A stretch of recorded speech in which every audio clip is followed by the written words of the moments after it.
C'est votre humble serviteur, le pasteur Joshua. Nous voulons parler sur les choses qui doivent disparaître lors du festin de noces de l'agneau et dans l'éternité. Les choses qui doivent disparaître dans le festin de noces de l'agneau et puis dans l'éternité. Nous allons faire une étude vraiment approfondie, systématique sur les choses qui doivent disparaître définitivement, ou des choses qui doivent être anéanties dès par l'enlèvement au festin des noces de l'agneau, et puis dans l'éternité, et le nouveau ciel et la nouvelle terre. Selon les Écritures, la pensée de Dieu, la pensée profonde de Dieu dans ce message. Donc, c'est vraiment un enseignement profond et très détaillé, complète et irréfutable. Nous mettons une distinction préliminaire d'abord, des étapes essentielles. Pour comprendre la disparition totale des éléments terrestres et de chi, il convient de différencier les festins des noces de l'agneau dès l'éternité dans ce message du temps de la fin, dans la pensée profonde du message du temps de la fin. Donc l'éternité. Donc le festin des noces de l'agneau, qui sera 3 ans et demi dans les airs, sera 3 ans et demi dans la Nouvelle Jérusalem. C'est un temps de réjouissance dans la Nouvelle Jérusalem, dans les ciels, pendant que sur la terre, il y aura la grande tribulation. Et pendant ces temps, l'épouse est entrée dans son corps théophanique, glorifié. L'amour physique, la maladie, la vieillesse, la corruption, toutes ces choses corporelles vont disparaître. L'éternité, nouveau ciel et nouvelle terre. Juste après les milléniums et les jugements du trône blanc, la terre passe par les baptêmes du feu, c'est l'anéantissement définitif et de tout ce qui a un rapport avec la chute. Tout ce qui avait un lien, tout ce qui découle de la chute devait disparaître. Nous n'entrerons pas à l'éternité, y compris la dispensation du temps. Donc, des éléments qui disparaissent, c'est la mort, la maladie, la vieillesse, la peine physique.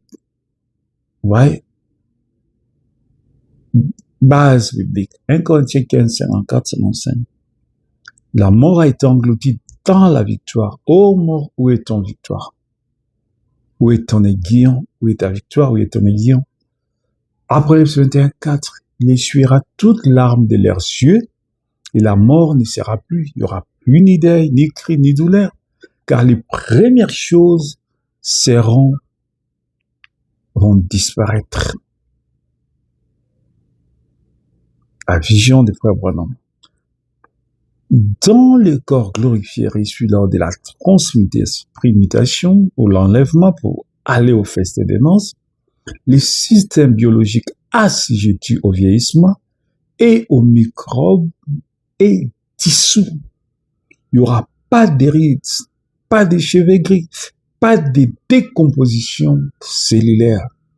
Il n'y aura plus de vieillesse, plus de douleur, plus de maladies. Le corps que vous aurez n'aura plus jamais besoin de médicaments. Il ne connaîtra plus jamais la fatigue, ni le déclin. Dans les signes de 1961, prêché par William Branham, les péchés, la tentation et les diables, parmi les choses qui vont disparaître. Apocalypse 20, 10. Et les diables qui les séduisaient fit jeter dans les temps de feu avec tous les démons. Les diables fit jeter dans les temps de feu et des soufre. Apocalypse 21, 27. Il n'entrera chez elle, ça veut dire dans la ville, la Nouvelle Jérusalem, rien de souillé, rien, ni personne qui se livre à l'abomination ou au mensonge, On a dit clairement que Satan et la sémence du serpent sont totalement consumés et réduits au centre dans les lacs de feu. La tentation n'existait plus car la racine même du mal, de l'iniquité est radiquée de la création. Satan sera détruit, la racine et les rameaux. Il ne sera plus rien de lui, ni de son mensonge, ni de ses tentations. Tout cela sera brûlé et dissous par le feu purificateur de Dieu. Amen. Dans la demeure future, le sang, le cœur, les poumons, les cerveaux, la biologie terrestre que nous avons ici sur la terre. Selon la Bible, 1 Corinthiens 15, 50, ce que j'ai dit, frère, c'est que la chair et le sang ne peuvent hériter le royaume de Dieu. Frère Bonhomme dit, c'est un point central de l'enseignement. Dans ces messages, le corps éternel ne fonctionne pas avec le sang comme carburant. Le sang, il est le siège de la vie mortelle et de la déchéance sexuelle de la chair. Dans les corps glorifiés, le Saint-Esprit qui est le fluide vital, non le sang. Les organes internes, le cœur, les poumons, le cerveau, ces organes ont été conçus pour maintenir la vie chimique terrestre, l'oxydation, la circulation sanguine et la digestion. Dans les corps théophaniques, les corps glorifiés, immortels, ces fonctions biologiques terrestres cessent d'exister. La chair et le sang ne peuvent pas hériter du royaume de Dieu. Ça veut dire, ne sera pas lors de l'enlèvement, ne participera pas au festin de noces de l'agneau. Et tout ce qui ne participera pas au festin de noces de l'agneau ne sera pas aussi dans l'éternité, à la nouvelle Jérusalem. Donc la chair et le sang ne peuvent pas hériter du royaume des cieux. Votre corps glorifié n'aura pas une seule goutte du sang en lui. Ce sera un corps de chair et d'os, animé par l'Esprit éternel de Dieu, exactement comme Jésus-Christ était après sa résurrection. Dans le chef-d'œuvre de 1964, la procréation et la sexualité terrestre. Matthieu 22, 30, car à la résurrection, les hommes ne prendront point de femmes, ni les femmes ne prendront point de maris, mais ils seront comme des anges de Dieu dans les ciels. Branham dit clairement, la pensée de la procréation sexuelle était le résultat du détournement de l'ordre créateur originel. La chute.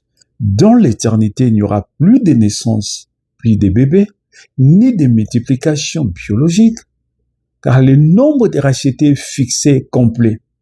De les livres des filles de l'agneau.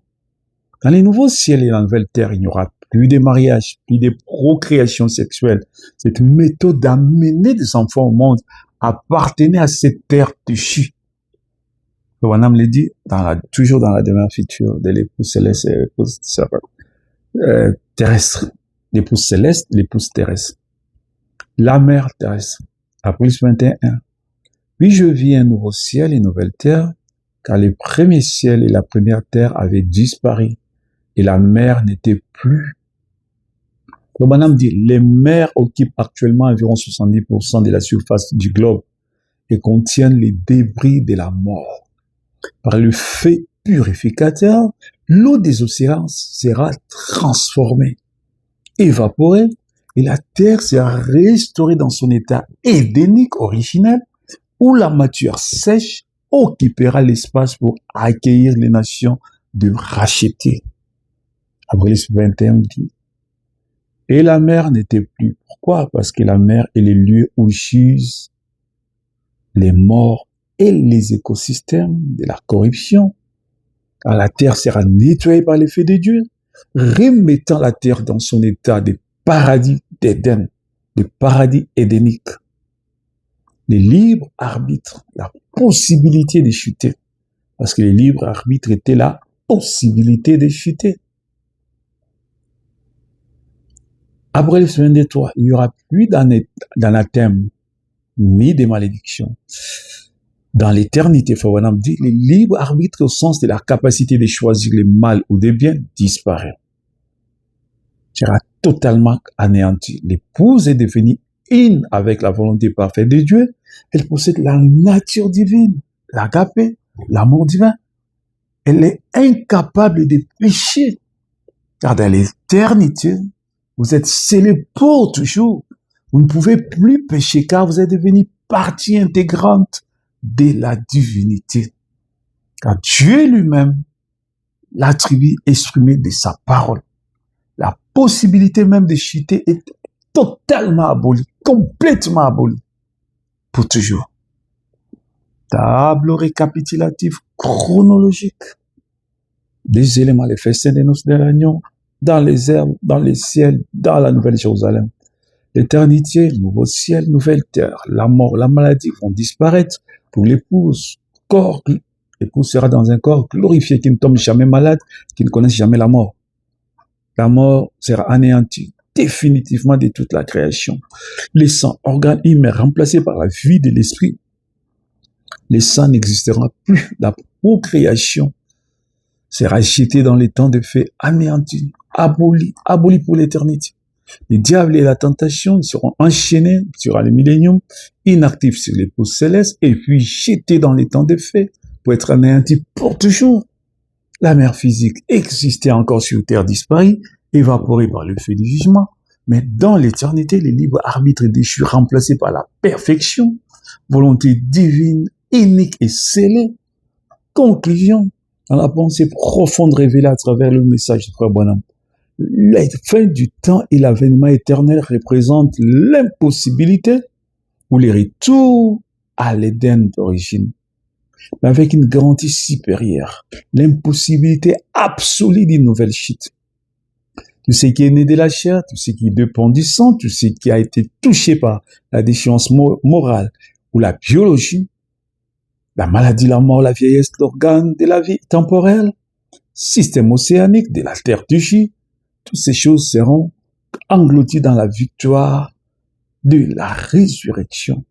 Ce qui subsistera, c'est uniquement la parole parlée initiale et les attributs éternels incarnés dans ses enfants rachetés. Amen, amen, amen. L'énigme de la prophétie de Daniel, l'énigme de Samson, les prophéties de Daniel, le ministère de cet ange. Oh, c'est profond.